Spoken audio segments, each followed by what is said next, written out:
High friend, आज के आमी निये एसेछि एकटी माटिर घट। देखो এই মাটির ঘরটা আমি কালার করব। তো এই মাটির ঘরটাকে আমি আগে শিরিষ কাগজ দিয়ে ঘষে নিয়েছি, কারণ এটাতে অনেক উঁচু নিচু ছিল। তো এবার সমান করে নিয়েছি। তো এতে আমি বেস কালার হিসেবে সাদা অ্যাক্রিলিক কালার দিয়ে দিচ্ছি। দেখো, তারপরে এটিকে ঘরের মধ্যে শুকোতে দেব। শুকানো হয়ে যাওয়ার পর দেখো ঘরটা এরকম দেখতে হয়েছে। তো এরপর আমি এতে কালার দেওয়া শুরু করব। ঘরের কালারটা রেড এবং অরেঞ্জের মধ্যে রাখবো। রেডটা প্রথমে দিয়ে দিচ্ছি উপরের দিকে, তারপরে তো অরেঞ্জ দিয়ে মিক্সিং করব। অরেঞ্জ কালারটা দিয়ে মাঝামাঝি জায়গাটা ভরাট করার পর নিচের দিকে আবার রেড কালার দেবো।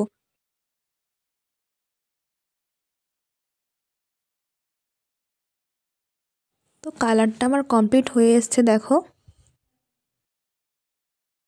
এরপর এটাকে একটু উল্টো করে শুকোতে দিতে হবে। তারপরে এটি শুকিয়ে যাওয়ার পর আবার মুখের সামনের দিকটা কালার করতে হবে। এবার শুকিয়ে গেছে, এবার আমি মুখের সামনের দিকটা কালার করে নেব। এখানেও রেড আর অরেঞ্জ কালার একটু দিলাম। তো লুকটা কিছুটা এইরকম এসেছে। এবার আমি একটু মুখের দিকটাও শুকিয়ে নিই। দেখো শুকিয়ে গেছে। এরপর আমি এতে কলকা স্টার্ট করব। তো প্রথমে আমি দেখো এখানে হলুদ মাটি কালার নিচ্ছি, আর তার সাথে একটু সাদা মিক্স করছি, একটা রং বানিয়ে নেব।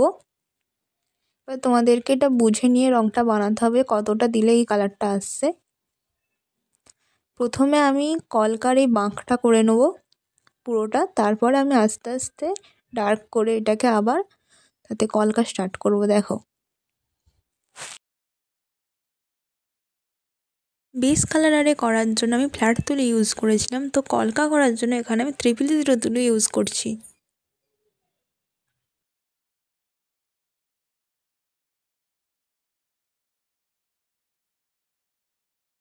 বাড়িতে পূজা আজাতে যখন মঙ্গল ঘট ইউজ করা হয়, সেই সমস্ত মঙ্গল ঘটে এরকম কলকা করলে দেখতে খুবই ভালো লাগবে। বা অনেকে ঘর সাজানোর জন্য এরকম কলকা করতে পারে। তোমরা বাড়িতে ট্রাই করতে পারো এই কলকাটা, খুবই সহজ একটা কলকা।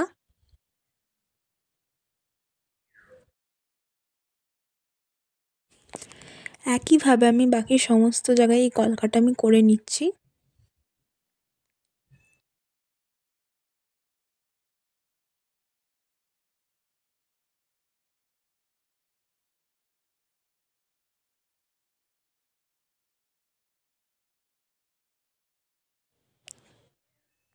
তো পুরোটা করার পর দেখো এইরকম লুকটা এসেছে। তো এবার আমি ফাঁকা জায়গাগুলো যেটা আছে সেখানেও একটু করে কলকা করে নেব।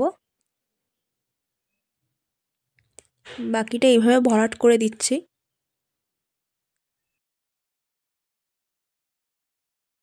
তো এখন দেখতে দেখো এই কিছুটা এইরকম লাগছে। এখন এতে কলকা হবে দেখো। তো এর উপর দিকটা ফার্স্টে এইভাবে সোজা লাইন টেনে রাউন্ড শেপ করে নেব।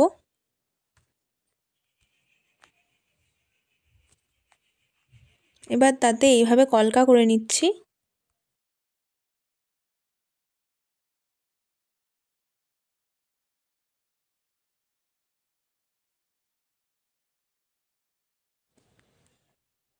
তো এখন দেখতে এরকম লাগছে।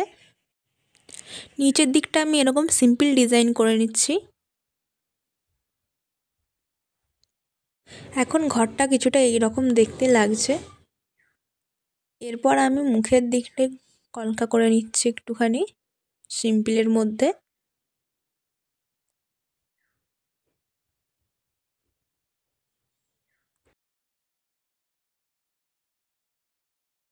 তো ঘটের উপর আমার কলকা করা কমপ্লিট হয়ে গেছে। এবার আমি ঘরটাকে শুকোতে দিই।